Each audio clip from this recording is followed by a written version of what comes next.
The TV that watches you. Have you ever walked into a room and felt like something was already watching you? Not a person, not a pet, something older, quieter, more patient, doesn't move, it doesn't breathe, it just waits. I bought a television 2 weeks ago, an old one, CRT, wood paneling dials, no remote. Retro charm, I told myself. I thought I was buying a TV, but what I brought home was something else. I think it's been watching me ever since. It started simple. A flea market find? $50? The vendor didn't say much, just helped me load it into the trunk and said, "Don't plug it in after midnight." I laughed, thought it was a joke, old horror movie kind of thing. The TV was heavy, but it worked. Flickered on with a satisfying pop. Static buzzed. Screen bowed slightly inward. Real analog nostalgia. I set it up in my den, away from my main living space. Just for fun. That first night it was off. Hey, but the screen glowed faintly, only for a second, like it blinked. Over the next few nights, I noticed odd things. Sometimes the screen had static, even when it was unplugged. Sometimes it turned itself on, but only when I left the room. And every time I came back, the static stopped. It was like it was waiting for me to leave. Like it didn't want me to see what it was really showing.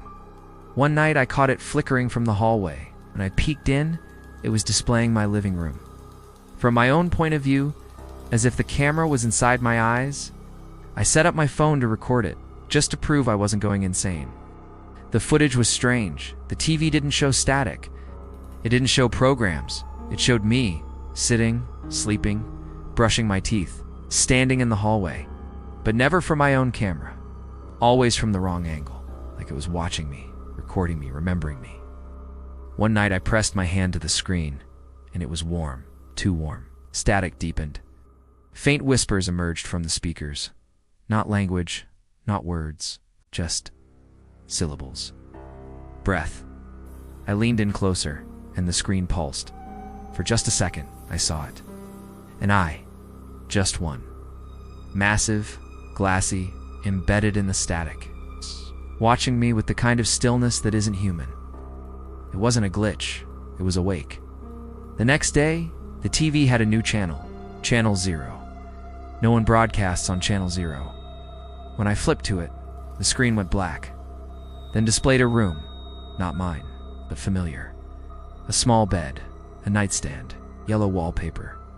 Then the camera turned. And I saw myself, sleeping in that room. Mouth slightly open. Face turned to the side. It wasn't live footage. It was a recording of something that never happened. A room I'd never been in. But I looked peaceful. It's peaceful. Like I wasn't ever going to wake up. But at 3:03 a.m., it turned back on. The static had changed. It was brighter, sharper, and behind it I could see shapes, movement, a figure pacing. Not outside the TV, inside it. And then I heard something from the hallway. The same static leaking into the walls. I turned, and every other screen in my apartment, my phone, my tablet, even my microwave display, flickered to the same static pattern. It wasn't just the TV anymore. It was everything, and it was looking for me. I tried to leave. Car keys gone. Phone screen blank. Windows blacked out like night had folded over the building. The TV was louder now, buzzing like an insect hive.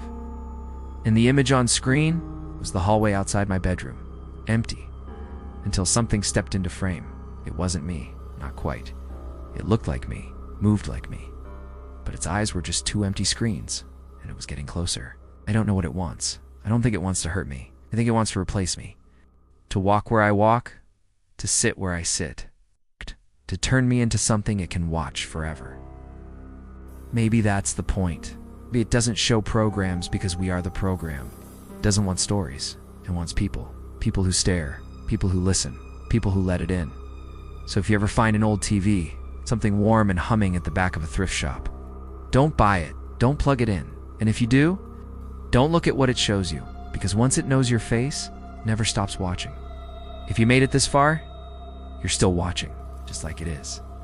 So do one thing before the screen goes black, like this video, so it knows you were here. Comment below, tell us what it showed you, and subscribe if you're brave enough to come back.